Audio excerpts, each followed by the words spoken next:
Vinny Ferraro, welcome back to the show. Thanks, Dan. Good to be here. Happy New Year. Thanks, bro. You too.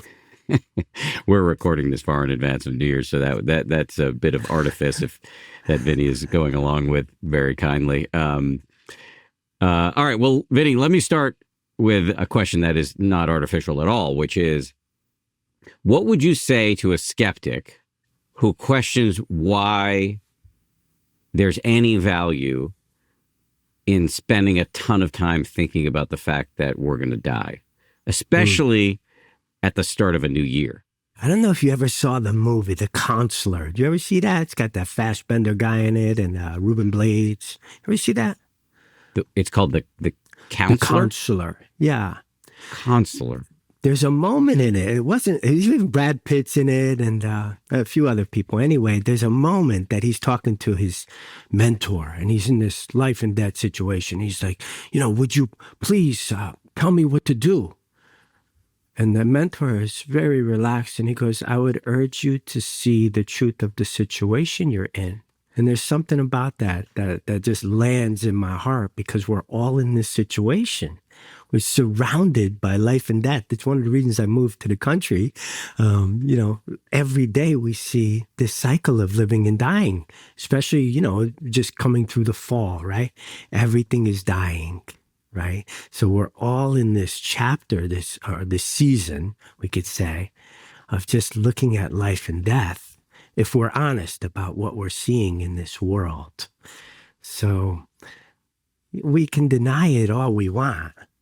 Right? Like that we do, at least I was raised in a culture of denying death, The West is really good at that. Most time it's people's only ride in a limousine is the hearse, So it's like Weekend at Bernie's where, this is forever. We're all going to live. And it's just like, I've been touched deeply by death in my life. And it helped me come out of that trance. So there is a gift in it.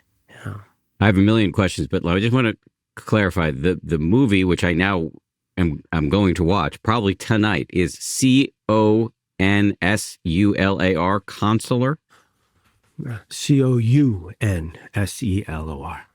Counselor. I'm not trying to correct Dan Harris. I'm just saying. Yeah, the counselor. Yeah, the counselor. Okay, like a camp counselor. He happens to be a lawyer, but they call him the counselor because he provides counsel. But it's an interesting film. Anyway, you should see that conversation because what Ruben Blades does is he's actually kind of riffing on a Antonio Machado poem in this scene. Anyway, I don't want to digress too much. The central point you're making, though, and that Ruben Blades is making, is that if you are in denial of the ground truth, the non-negotiable fact that this thing is going to end, you are setting yourself up for quite a bit of suffering. Oh, and not only yourself. You've talked with Frank Ostaseski, yeah? Yes. Yeah, so he was a great mentor to me, along with Stephen and Andrea. But he wrote in his book, he goes, to think that you're going to be able to close out all your fears and deal with these big issues at the end of your life while you're sick and probably on medication is a ridiculous gamble. If we don't want to do it now, and whatever help that we have, what makes us think we're going to be able to break the chains, later on down the road? You know what I mean? So it's inspiring because when we go to hospice or we go to emergency room or we live through COVID, whatever it is, right? Whatever wakes us up out of that trance, we can be grateful for that we don't have to go through this life without ever pondering this deep mystery and doing some of the work that it takes to meet that, to meet that reality so that we don't pass it on to our kids and to the people that are left behind while they're grieving. They got to try to figure out what Dan might have wanted. You know what I mean? Excuse me, my earbud just fell out. So you're saying there's an autopilot that we all walk around in unless we're willing to take a look at this hard truth. Well, that's true, right? Isn't it true for you? Right? Death touches you, right? And all of a sudden, it's some big Jerry Maguire moment, like, oh my God, I'm gonna be this. From now on, I'm always gonna make sure, and and then we go back to sleep, right? It's the nature of mind, this forgetting. Yeah. The other thing I'll say about it is, like, I think that's what we're working against in practice. This practice of mindfulness or meditation, whatever you call it. It's the mind's ability, it's uncanny, to turn the miraculous into the mundane. Mm-hmm. Same old shit. You know what I mean? And then you wake up out of it and you're like, oh my God. We hold the ones near us closer for a while. And then, slowly we go back to sleep. Yeah, so what you're driving at there is that not only do we want to get in touch with the fact of our own finitude and the finitude of everybody and everything around us, but it's not enough to do it episodically. You want to do it That's systematically. Right. So that brings me to the Buddhist practice of the 5 daily remembrances. Can you walk us through those? Oh, of course. Yeah, I mean, that's really what, I wouldn't say it got me interested in it, but the directness of the 5 remembrances, it brings it up in a daily way, because that's what the Buddha asked of us, is to recollect it in the morning and recollect it at night, that I am of the nature to grow old, right? There's no way to escape growing old. That's the first recollection or remembrance. I am of the nature to have ill health. There is no way to escape having ill health. I am of the nature to die. There is no way to escape death. All that is dear to me and everyone I love are of the nature to change. There is no way to escape being separated from them. And then the 5th one, my actions are my only true belongings. I cannot escape the consequences of my actions. My actions are the ground on which I stand. They've been pretty undisputed for the last 2,600 years. Yeah. I mean, they stand. Any mature person has to sign off on all 5 of these. They may come across as kind of a buzzkill. You know what I mean? Like, there was certain somberness. It's like, yeah, I know, but geez, bro, can you just kind of lift it up a little bit? But I think this is the Buddha's instruction it's a wake-up call to the way things are in actuality. A lot of paths have a very comforting story, some way to soothe the heart, But the Dharma, sometimes it lands with the subtlety of a sledgehammer, and I think that's what we need sometimes, that Manjushri sword that just cuts through the illusion and says, no, look, this is the true nature of reality. When I was first getting interested in Buddhism, after a life lived as a dedicated atheist, and also having spent many years as a TV reporter covering, involuntarily because my boss made me do it, covering faith and spirituality for ABC News, and being exposed to various dogmas, Mormonism, evangelical Christianity, radical Islam, because I covered a lot of overseas wars, and being pretty turned off by a large percentage of it. Not all of it, but a large percentage of it. And then finding Buddhism where, first of all, there is no God. And the guy who's at the center of it, the Buddha, says, take nothing that I say at face value, just test it all out in the laboratory of your own mind. Right? The exact words were, come see for yourself. And unlike these other religions that are promising, heavenly rewards, and yeah, there are actually some rewards on offer within Buddhism, but generally speaking, it's asking you to embrace what is going to destroy you. Mm-hmm. I mean, it brings up a bigger question for me, Dan, which is like, well, what do you take yourself to be? I mean, that's the $64,000 question, no? You know, who is this Dan Harris character? I mean, seriously, I mean, you, of all people, have to know the layered cake of facades that is identity. You're literally a TV personality, dude. How many Dan Harrises are there? Like off the top of your head, how many? How many Dan Harrises are there? There's the version who's a father, version who's a husband, version who's a friend, the version who's a podcaster, the version who goes on TV and says some shit sometimes. I was actually a game show host for a while, which I loved. Many, many versions. And yeah, I think that is, and we'll get there in this conversation, although I think we've kind of already gotten there.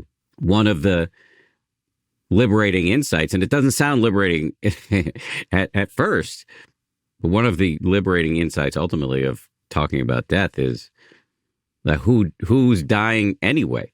And yeah, I thought about calling this episode New Year, No You, because that's really what we're talking about. In a way, we are, right? The not self doctrine of Buddhism can be wildly misunderstood, right? I mean, when I heard it, I was just like, what do you mean there's no self? I got so many selves, they're coming out of my ears. I don't even know what to do with all these different selves I call Vinny. I think the 5 recollections or 5 remembrances, I think that they're there to soften our resistance that comes naturally when we hear them. And I think so we don't feel so surprised or betrayed when any of those things happen. So it has this very normalizing quality. And so we don't spend our life asking the wrong questions. You know what I mean? Like, this is reality. Can you get up with reality? Because this is the truth. And I like that. And I love what you just reminded me of around the Buddha's instruction to not take his word for it. Come and see for yourself that he trusted us. And I think that's what I have faith in. I don't have faith that 2,600 years ago, a prince found the truth, right? Like I can revere the Buddha, but the fact that he said, look, come and see for yourself. And he had faith that even somebody like me could understand that directly. That's great faith. Yes, that's a faith that has a real foundation, which is your own capacity to improve, to wake up, to understand things more deeply. Let me go back though to the 5 remembrances, because the first 4 make sense to me. I don't like them, but they make sense. You know, I'm of the nature to get old, to get sick, to die. Everybody around me is going to change or die. And then the 5th seems like a digression or a non sequitur, that my only true possessions are my actions. So can you explain how that fits? Yeah, I mean, when I read them, right, this is what's going to be taken away, right? My health, my loved ones, all these things are like subtractions.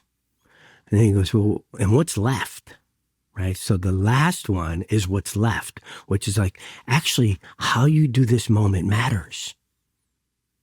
I know it may not feel like it, right? That's another thing that we work with in the practice is like, how I respond to this reality that's before me, right? Whatever it is. That's what leaves the flavor. That's the taste in my mouth is my response. So he talks about all the things we're going to lose. And then he says, and this is what you have left. This is the bedrock, karma. And that is good news. Like if you're living correctly, right? If you're living in alignment, you can trust that each moment conditions the next, and that is going to be true moving forward as well.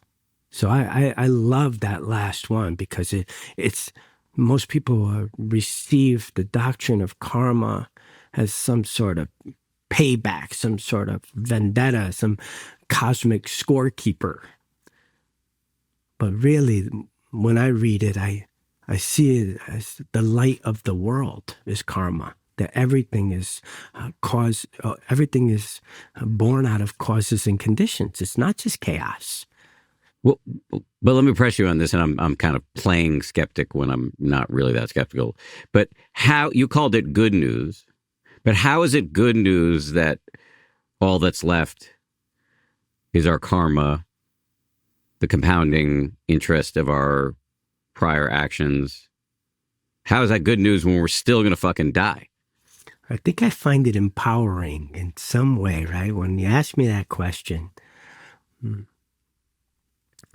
I mean, what fucking dies anyway? Yeah, this body, you know what I mean? Like, what part of me dies? Is it just this body? Am I going to be stuck in some loop of my own mental projection at death? Right? This mystery. But I think that's like, that's the one uplifting thing of the 5 recollections, right? He's delivering all, and it kind of lands with this doomsday cynicism. Like, God, okay. And then finally, he's like, he gives us this kind of key to unlocking how this life unfolds, and that is our actions. That's why I think it's sometimes referred to as the light of the world. Because then it's, I wasn't given an owner's manual on how to do this life. But the closest thing I got is the Buddhist teachings. And the fact that each moment, like I said, conditions the next, I find that incredibly empowering, because that means it's not too late. No matter where I am, if I can get the heart involved, it's going to be to everyone's benefit. So that feels empowering in a life where everything's going to be taken. There's something about like, and it still matters how you do this moment. But again, you're still going to die. Yeah, no doubt. That is no doubt. No, it's not a get out jail free card. It sounds like you're looking for something that transcends that reality. And I think the architect, the Buddha, when he laid it out, it was really to soften our resistance to these truths, so that we can be mature about it and say, okay, yeah, that's still true. That's still true. We're all going to die. Yeah, I'm going to be separated from what I hold dear, right? And like I said, I think there's a tenderizing quality to these truths that wake us up. And, most of the time I don't want to be woken up. It's generally through the suffering, no? I mean, have you grown through the good times, Dan?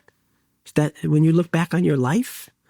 Generally speaking, if I interpolate back through my life, it's been the hard stuff that has provoked the most growth. Although I think both of us would agree that the overwhelming joy, the sort of mundane glory of having a kid which I know comes with its own suffering, but there's this, especially right at the beginning, so much joy that can provoke a lot of growth. Totally. Yeah. It is one of the great joys that many of us have the honor to know, yeah? And when I look back at my life, it was the suffering that woke me up. Yeah. Just about every time. The suffering is what gets us ready to hear the truth, right? And we can stop pretending that this is going to go on forever, that I'm okay in all situations, that, all the kind of lies that we kind of tell ourselves so that we can continue on with the charade. So I like that the Dharma doesn't pull punches. I love that he gives it to us very directly. Yes. Yeah. I love it too. So let me just go back to this 5th of the 5 remembrances. What I hear you saying, which I agree with, is, yeah, the first 4 can sound pretty grim, although I think if you hear them in the right way, they can also be really vitalizing and enlivening, because it pulls you out of the dream, it pulls you out of the matrix, it pulls you out of the autopilot. And the 5th lands as more good news, which is, hey, it's never too late as long as you're alive. You are the heir to your actions. You always have this choice to do the right thing, to do the helpful thing, and that will condition more goodness going forward. So that all, if I'm hearing it correctly, lands quite well with me. I think though, and I wasn't around at the time of the Buddha, but to the extent, and I'm not a Buddhist scholar, but to the extent that I understand anything about Buddhism, the Buddha really talked a lot about reincarnation, rebirth, and I suspect in his time, this fifth of the 5 daily remembrances also kind of landed as a kind of heavenly reward. Like, look, if you do a good job in this life, you might be reincarnated in the heavenly realms later. What did Suzuki Roshi say after 50 years of practice? And they asked him to, encapsulate his teachings or the Dharma. They're like, well, what have you learned? He goes, not always so, right? We have to get comfortable with uncertainty because this whole life is uncertain, right? None of it is guaranteed. None of it. If we're alive long enough and just looking around, wow, there's a lot to let in. And then the fact that there is no one that's not in this situation, if that's not cause for compassion, that it's not about us, that no matter how many views your podcast get or how many people love their idea of Dan Harris, you are of the same nature I am. That it's true for all beings, this binding contract that we sign, that rides alongside us with all of life, and it's never not true. I think that's beautiful. There's something about it that feels equalizing. I know you're not a very poetic person or very sentimental, and I appreciate that about you. But there is an incomprehensible preciousness when you see these recollections, these remembrances playing out in people's lives. Yes. Wow. I was just thinking, like yesterday, I went to a NFL game with my son. And then we had to travel for it. So we not only went to an NFL game, but then we went to the airport. So just kind of moving through crowds of people, all of my judgments are there, the based on my past conditioning, and my biases, whatever. It's easy for me to, just as it is for everybody, to otherize whatever. But if in my moments of waking up, when I can remember, oh yeah, like we're all on the same bus here, going, who the fuck knows where? Yeah. Well, then it just makes it a lot easier to be friendly, either internally or externally, either attitudinally or behaviorally, to everybody, because we're in this mystery together. And that's the truth, Ruth. I mean, to know that we're going to be separated, right? Even from your son. How gentle does that land in your heart? Right? The shit I'm tripping about.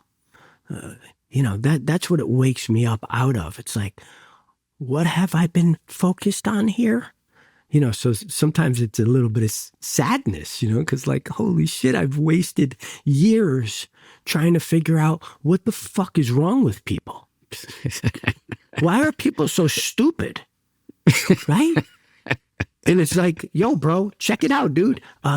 You've just spent the majority of your life trying to figure out why people are stupid. How smart is that? You know what I mean? It's a reflective path. We have to ask ourselves. Okay, you've crunched the data. People are stupid. All right, go.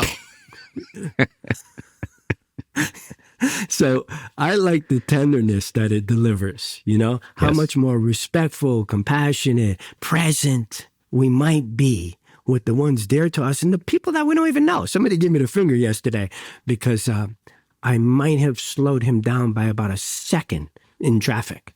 And it's just like, oh man, my heart goes out to him. You know what I mean? Like if that can cause you to wish harm upon me, just the idea of waiting a moment, it's just like, wow, what a fickle grasp on happiness, And I know that vibe. You know what I mean? And compassion comes kind of easily when we start seeing it through this lens. Yes. Digression. My son asked me recently, what's the deal with the finger, the middle finger, and we talked to ChatGPT about it. So take it with a grain of salt. Could have been a hallucination, but apparently this goes back all the way to the Roman Empire, and they called it, I believe, the digitus impetus, the impudent digit. There's a real history to the middle finger. It's not a new thing. Okay, having said that useless bit of arcana, I do have a practical question for you about the five remembrances, because I would say this is an area of Buddhist practice that I've been sleeping on.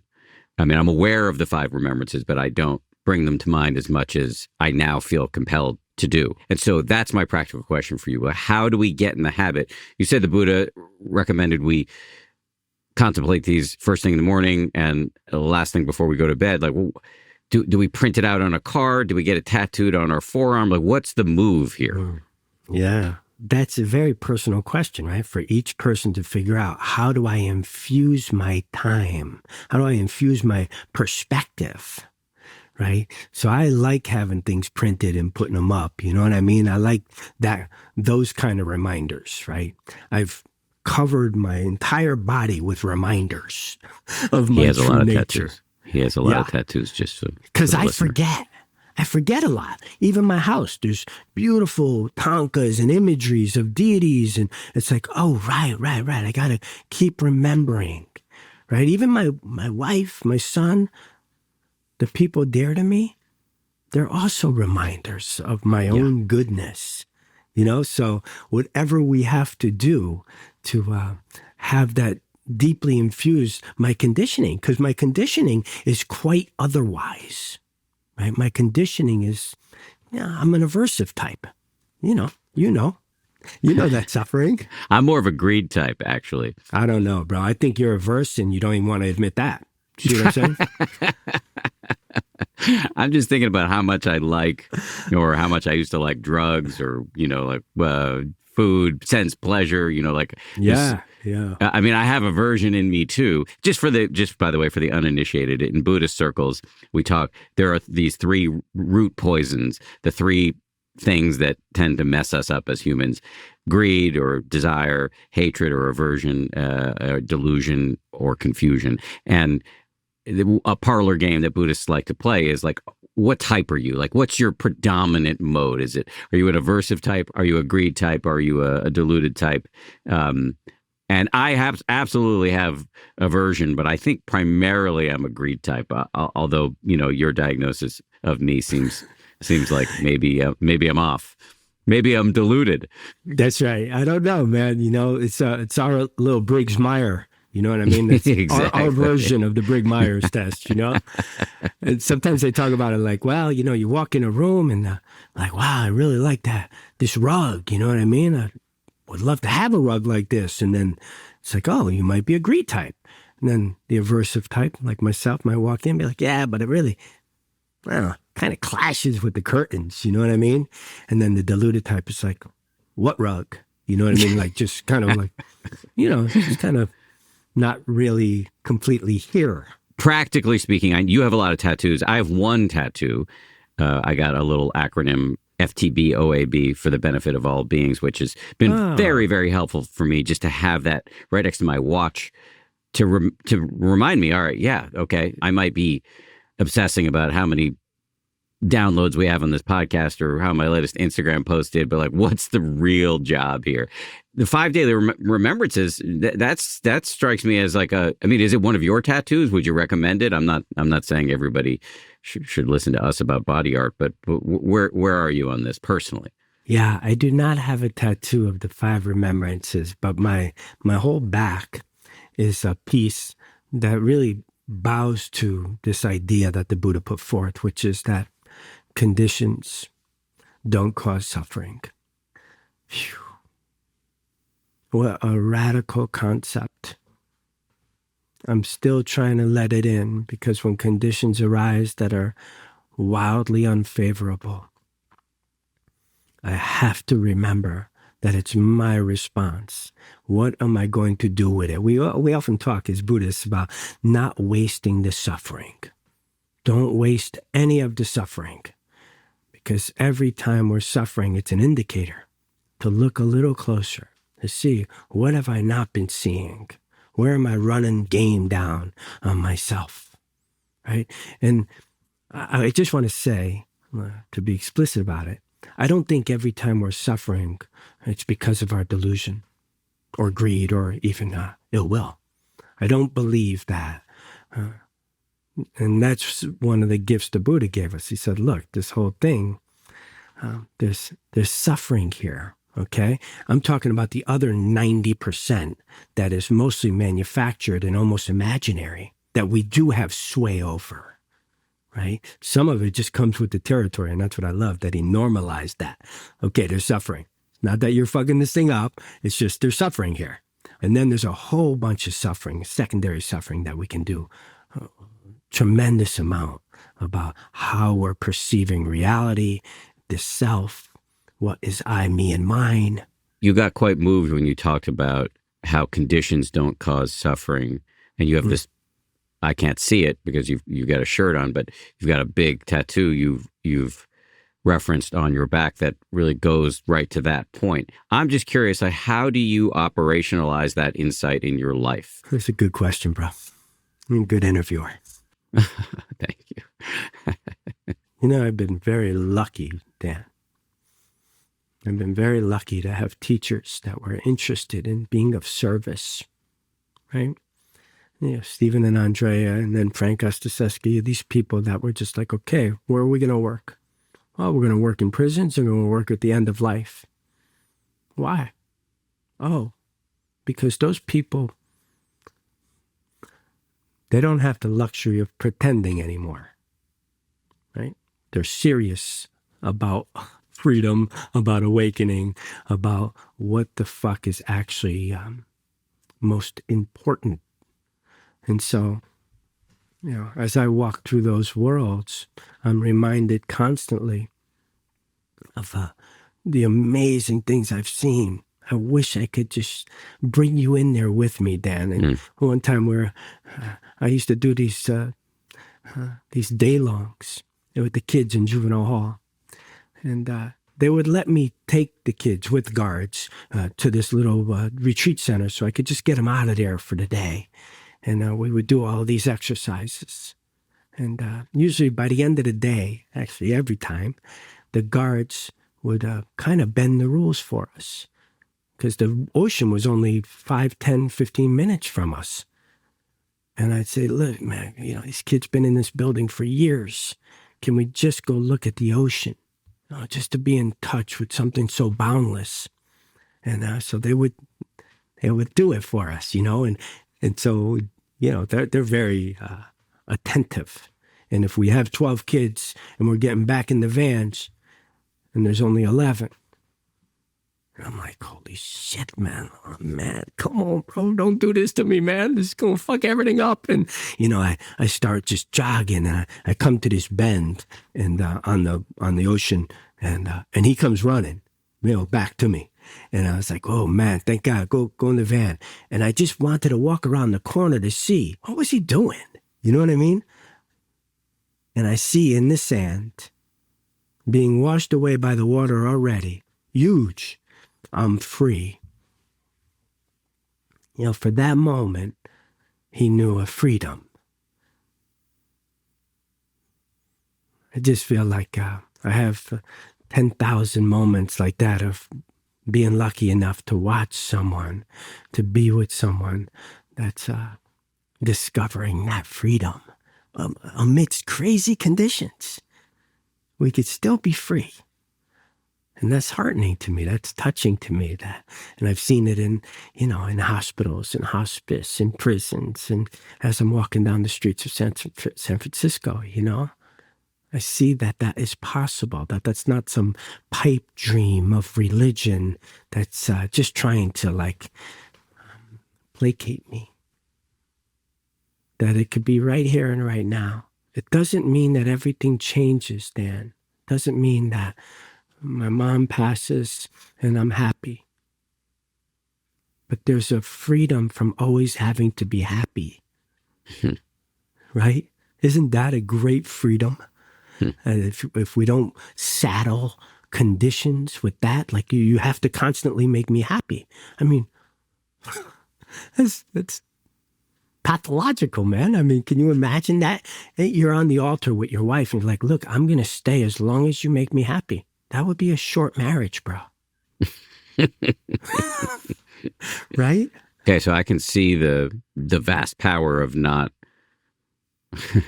feeling like you always have to be happy, not being a prisoner of conditions, given that we can't control conditions most of the time. And so that just kind of leads to the how. And I suspect it's in learning how to be mindful, because if you can be aware in the right way, then in some ways nothing, I don't know if this terminology is going to be right because I'm kind of ad-libbing here, but in some ways nothing can hurt you. It's like there are no problems if you're aware in the right way.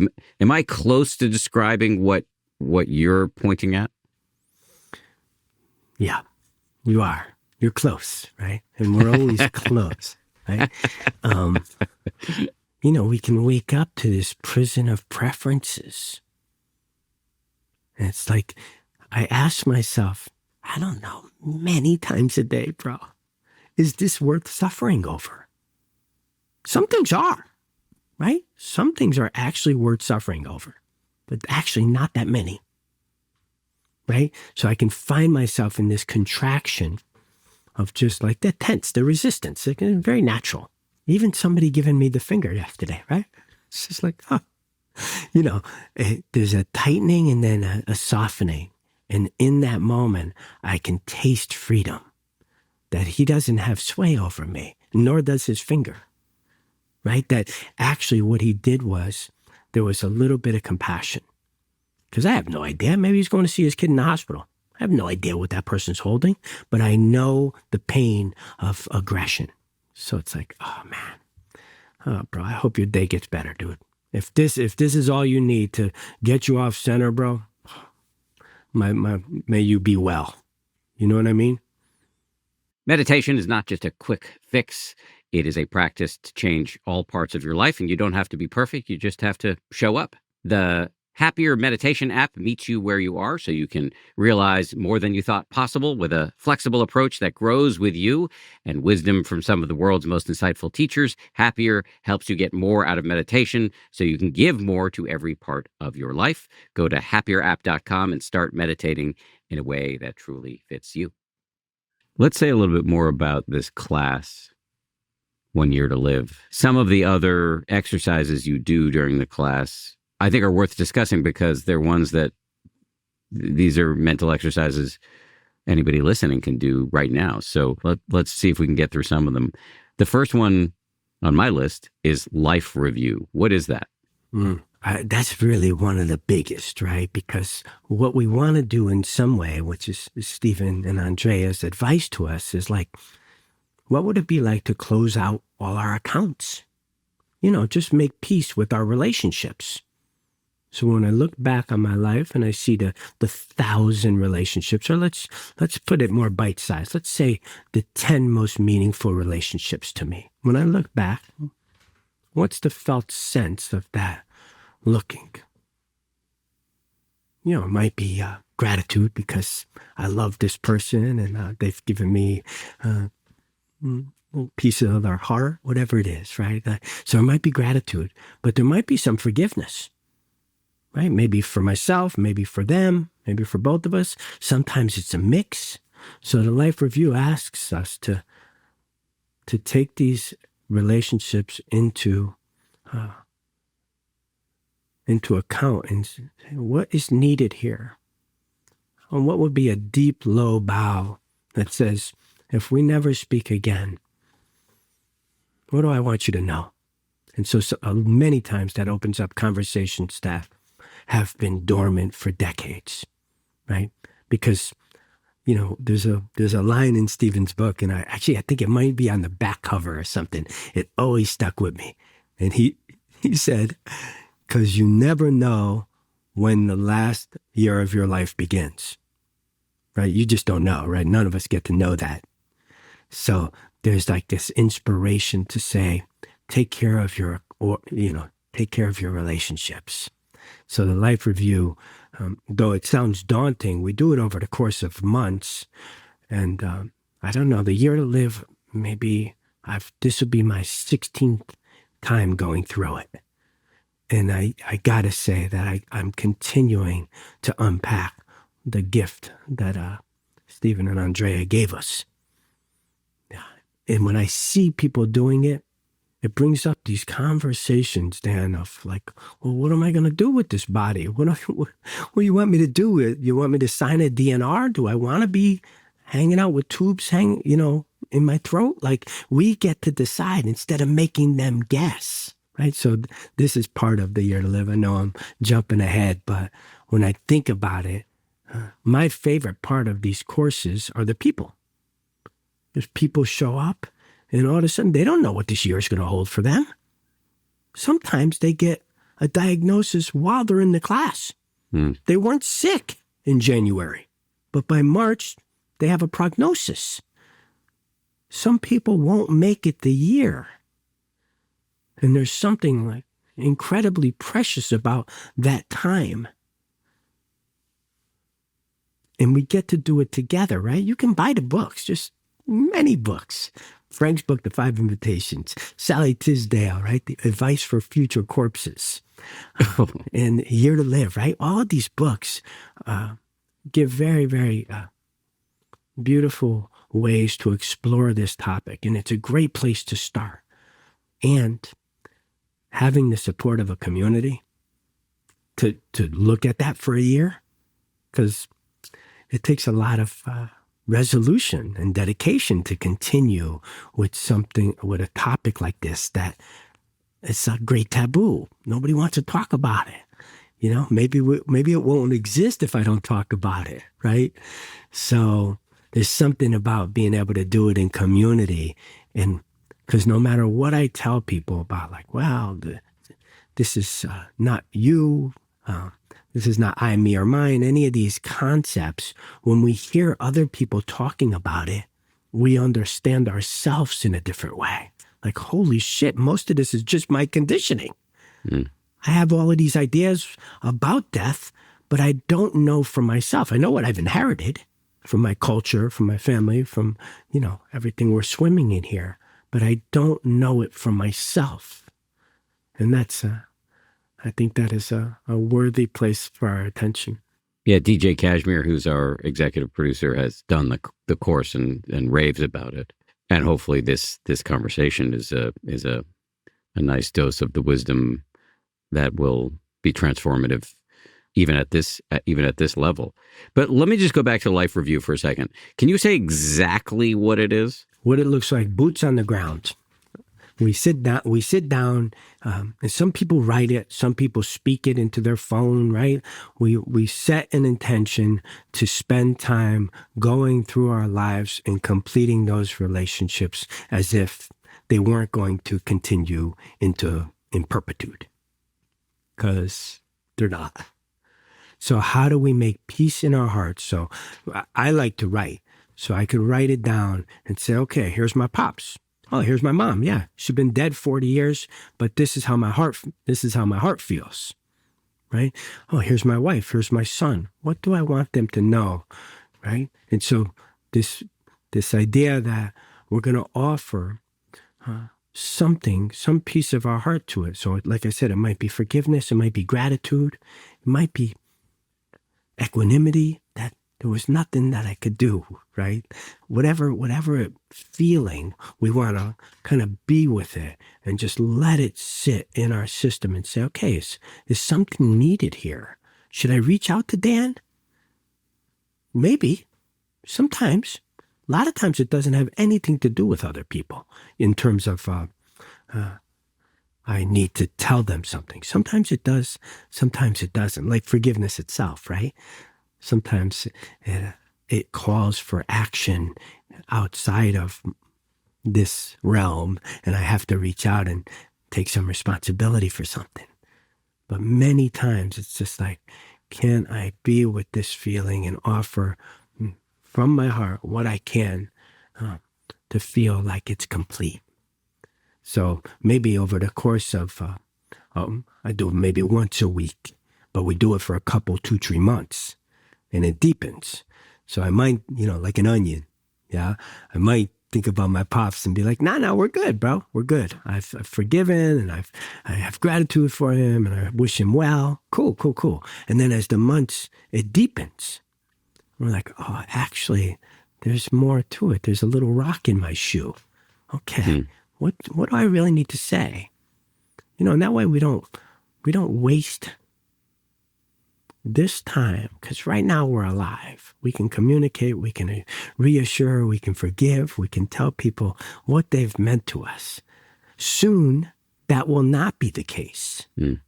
So it's just about saying, I want to dedicate, some people do it an hour a week, some people do more, so it's really up to you and the conditions of your life and how much you feel like is left unresolved.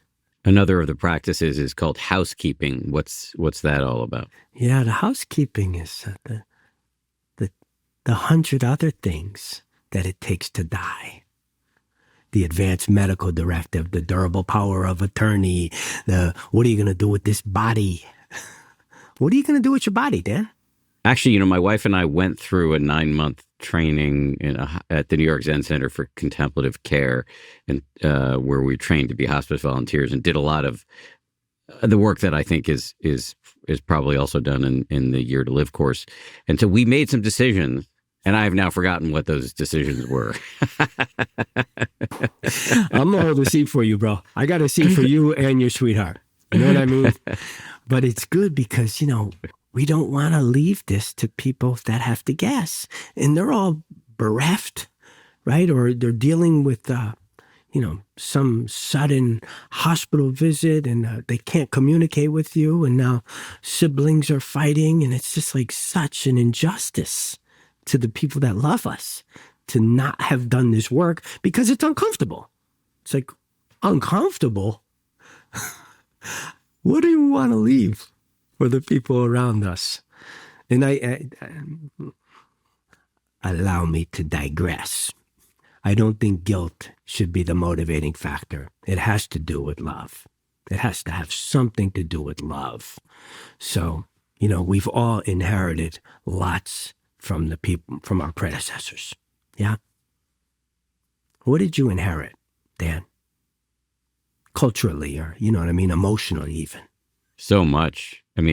Mostly good from my parents in particular. Yeah. The example to, live a life of where you're giving more than you're taking, to take care of your body through exercise, to take care of your relationships, especially your marriage. Those come to mind as the top cultural inheritances I got from them. Mm-hmm. And are they both still alive? Yeah, 80 years old in assisted living. Wow, man, lucky Dan. Everything coming up Dan Harris, dude. Jeez. You know what? You'd be hard pressed to find a luckier human being. I feel the same way. I go toe to toe with you on that, bro. Because I Except do for feel you, like the objective facts of your childhood were way less cushy than mine, and we grew up, within 60 miles of one another. Yeah, but you know what they say, bro? That the real teachings are not placed in the heart. They're placed on the heart. So when the heart breaks, they enter. That's in the Talmud. So I had to jump on you there. Because this life can be heartbreaking. I didn't expect to live a long life. And once you realize that I'm not even supposed to be here, then the rest is gravy. Right. I don't have real problems. Right. You're playing with the house's money. Hell yeah. Everything is gravy after that. Yes. I saw the AIDS epidemic. I saw the crack epidemic. I was part of that. I saw the ODs. I saw the violence. I've shot at people and been shot at. I ain't supposed to be here, bro. And yet, I get to be here. What am I going to do with this day? One of my colleagues says, he goes, how can I claim this day for the Dharma? And I just love that. Yeah, so just to, you said you'll go toe to toe with me on that. And in some perverse way, like, Yes, I wouldn't go back and redo my childhood, and I feel really grateful that I had such a comfortable, cozy, cushy upbringing, and yet a certain amount of heartbreak gives you a gratitude for what's come for each day that I have to work harder for. Yeah, man. I mean, I can't imagine this world otherwise. You know, I mean, I know from the beginning, I was a very sensitive kid, right? Things touched me deeply. Maybe it was art or music or death or suffering, right? I would see it.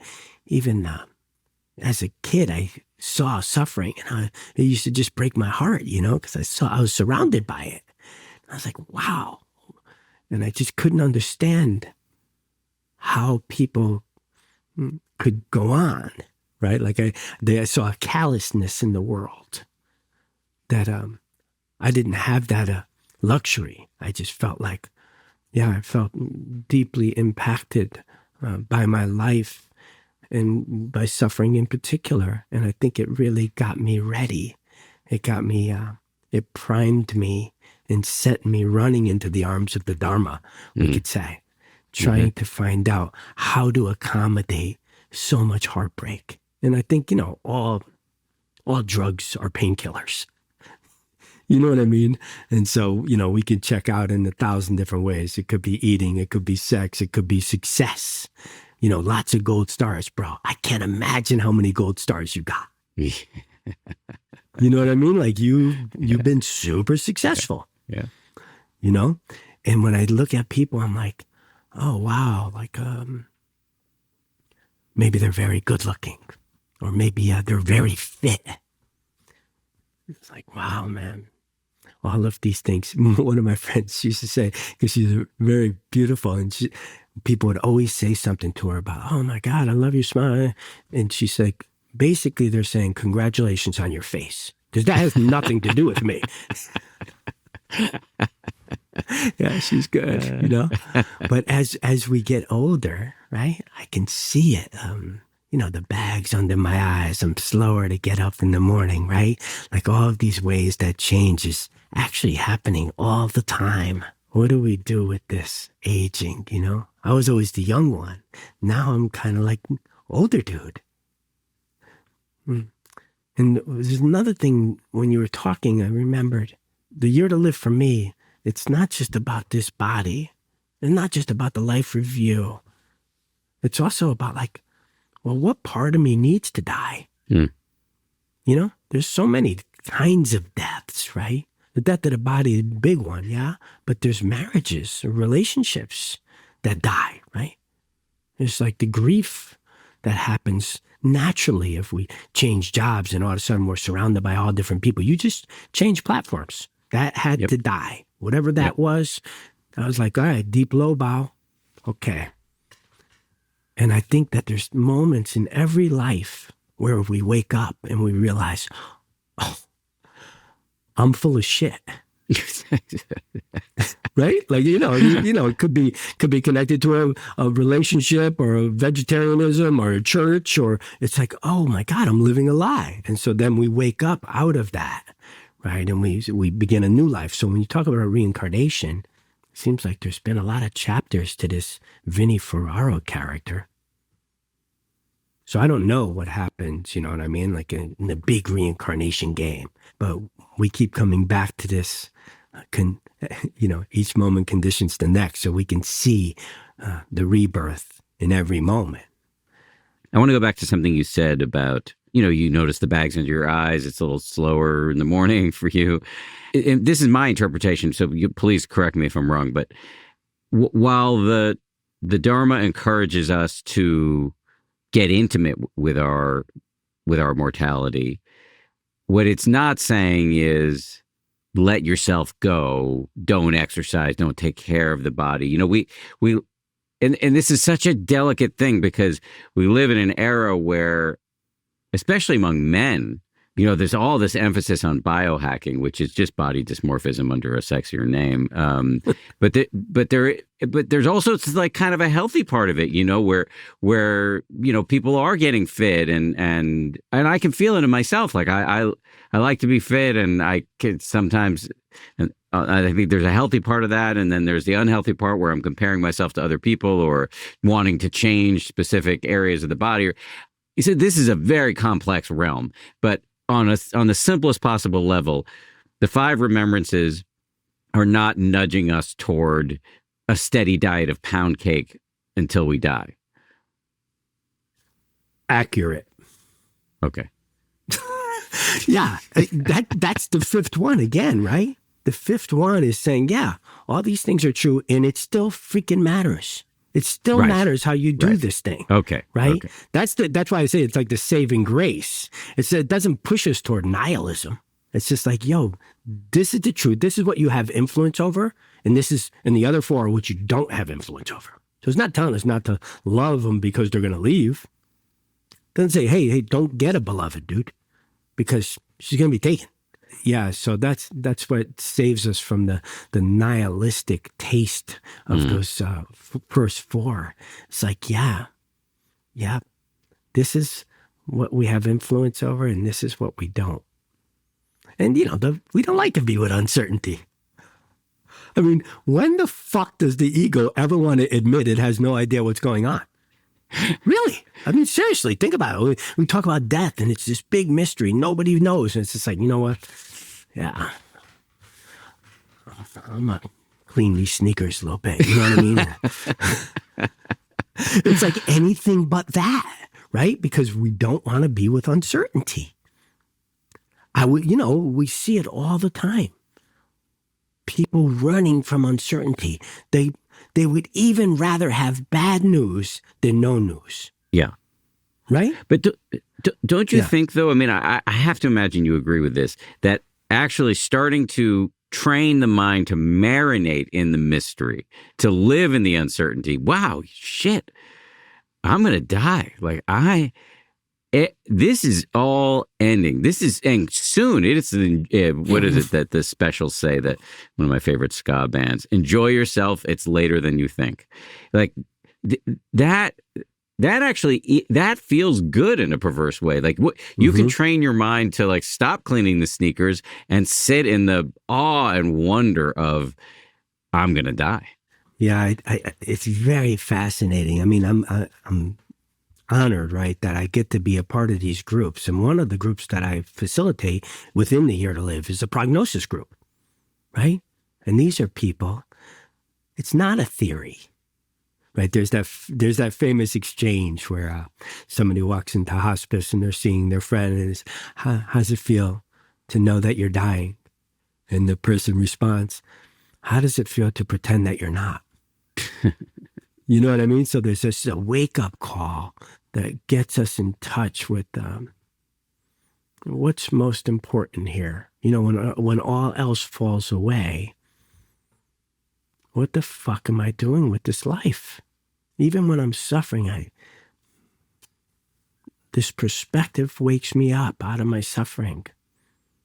It's like, man, it's just not that freaking serious, bro. Yeah. Yep. Because I have a long history of taking myself seriously. Yeah, real talk. In some ways, that brings us right back to the first question I asked, which is like, why the hell would we do this? Why would we spend any time, never mind New Year's Day, thinking about the fact that this may be our last New Year's Day and that we're going to die? I mean, one part of the answer is what you just said there. It's like perspective is a great balm on the shit you're worrying about. Hell yeah, bro. Because I guarantee if you're listening to this podcast, whatever conditions you're in, I mean, we know that they're bearable, right? But I don't know. For me, I would put it in the top 90% of beings would love to change, step in for me and trade my conditions for their conditions. And I don't remember that when I'm suffering. I'm like, this is bullshit. It's like, yo, bro, you hit the lottery, homie. I got to remind myself that, I'm the luckiest person I know because of that I was just teaching in Milan, and I'm teaching to a bunch of Italians, and it was just like, okay, how do I say this? It's not that you're naturally negative. You're just naturally negative. Like, right? And the translator's looking at me. I'm like, oh man, I got to try to find a way to say this, you know? But it's just our biological inheritance. It had nothing to do with the real us. So it's like, okay, can I see the difference between me and my conditioning? Can I watch my conditioning arise over and over and not mistake it for self? And when I don't mistake it for self, it's a lot easier to let go. What do they say? Wisdom lets go having felt the pain of holding on. Mm-hmm. So you feel that contraction and you're not willing to do it anymore because it hurts you. It hurts every time, that contraction. The contraction of the heart, that the sense of self that arises, that ego, right? But this is what I was getting at when I responded to your emotion earlier about your tattoo, about conditions don't cause suffering. It's if you can look at everything that arises in your mind, in the world, with mindfulness, meaning you're not judging it, you're not pushing it away, you're not clinging to it, you're not mistaking it for yours. And then at that point, I mean, that's freedom. That's there's no suffering in that anymore. No matter how shitty the circumstances. I'm not saying this is an easy thing to do, but this is a practice we can get better at. So that's what I heard when you got emotional about conditions don't cause suffering. Does that make sense? Yeah. It does. It does. There's so many instances where this has been the case. For me, I had an experience where I was sitting in a courtroom and, you know, my niece had been killed by a drunk driver, and we're just kind of like sitting in this courtroom with this woman, this young woman who was just drunk driving and happened to hurt someone I love, kill someone I love. And the judge left for an hour to go read all the things. And so we got these two families, like 30 people on that side, 30 people on our side. And we're just like, I'm sitting there and I'm like, where is my refuge? I'm watching my sister try to give a victim impact statement. You know what I mean? It's like their only child. You know, it's just like, what am I doing here? I just sat there. I was like, you know, there's people looking across and they're pissed at us and we're mad at them. And I'm like, I can feel it coming up in me, the aggression that doesn't want to turn away because they took something from me and from my family. And they know that they're on the brink of losing someone they love to the prison system, which I don't feel like is a rehabilitative place. So I'm sitting there in this great loss.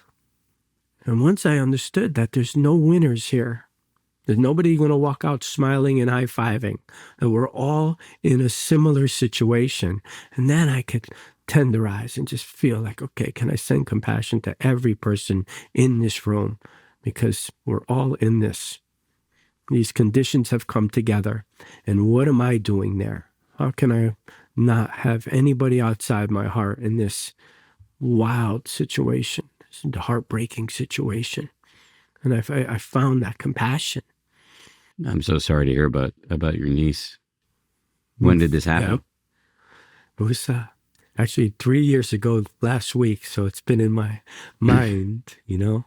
And the person did about not even a year, you know, in prison. It's like hard to rectify, you know, in your heart, you know. It's like, I don't want that for anyone, you know. Well, but it's another reminder of how fleeting this whole thing is, you know, just what does Joseph Goldstein always says, anything can happen anytime. And, you know, that story you're telling is just a vivid example of that. And it goes right to the core theme of this whole conversation. This next breath may be the last one.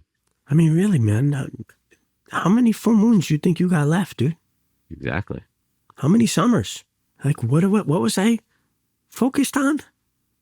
I needed a nicer car. I wanted to get some Botox to tighten this whole thing up. Like, what was I doing? While this was happening, right? Well, it's just so, like you said, so fleeting that we never know what these courses are going to bring. We sign up for these things. We don't know why. There's something in us that wants to check it out and see if it's a fit, see if it resonates. And we just don't know what this year holds, Yeah, so I mentioned earlier, what part of us needs to die?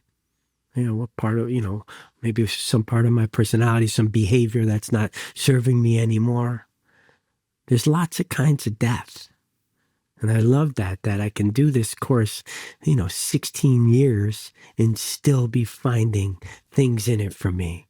Vinny, before I let you go, because sadly we're out of time here, I know it's too late for people to sign up for this year's 1 Year to Live, but we'll put a link so that people, if they want to investigate when they can sign up for the next one, we'll put a link in the show notes for that. But what else are you putting out into the world? What else, if people want to take a class from you or hear more from you, how can they do that? So if this actually happens on New Year's Day, it actually won't be too late because we start at the third week of January. So if they're interested, it sells out every year, but there might still be space. So we could put a link for that. I'm also doing prison work with the Mind Body Awareness Project, which is something we just celebrated 20 years of that last year. And so that's teaching in all kinds of incarcerated populations and in schools and many, many places that we're bringing practices like mindfulness and social emotional intelligence into these people that may have never heard that message. Yeah. I do a Friday night group on Zoom, and that's been, we celebrated 20 years to share too, every Friday night. And we do it in person one Friday, the first Friday of the month in San Francisco. So if people are in the Bay Area, they can come sit with us. We just got a new spot. It's in Potrero Hill. Very exciting for us. And if I want to sign up for that, where do I do that? You don't have to sign up. You can just come on our Sangha. It's called Big Heart City.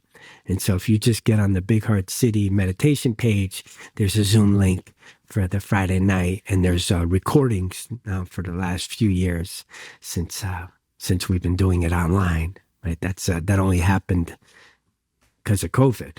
Right, I never liked to have myself recorded. I don't really. How am I going to record something when we have people like Joseph Goldstein laying the Dharma down? It's like, look, bro, I'm gonna hang back here, dude. I ain't gonna throw mine out. Hot off the press, Vinny Ferraro. That marketing shit is not me. You know what I mean? And then the time came where it was like, yo, we actually can't get together and we have to do it online. And it was like, okay, no, wild concept. What if it wasn't about me just for like a second? And then I could see like, holy shit, man, this thing has a life of its own. Last Friday, there was like over 200 people. And I thought maybe when COVID ended, it would end. Like, it's like, well, people still doing it, but there's people from all over that connect with our Sangha. And I'm grateful that we have this technology because, it's not the same in person. Not the same as in person, but if we don't compare it to that, great benefit of being able to have accessibility for people in all kinds of conditions. Well, speaking selfishly, I hope you have many years left to live. Back at you, bro. Yeah, man. Thank you. Thank you for the service. And thanks for inviting me back, man. Well, you're not rid of me yet. You don't have to accept, but you're going to be invited back many times. So thank you for doing this. And I'm going to push you, bro. DJ didn't do the year to live for you, bro. You don't know what you're doing with this body. We got a spot. All right. Okay. Carte blanche, bro. You got the backstage laminate, man. You know what I mean? Thank you.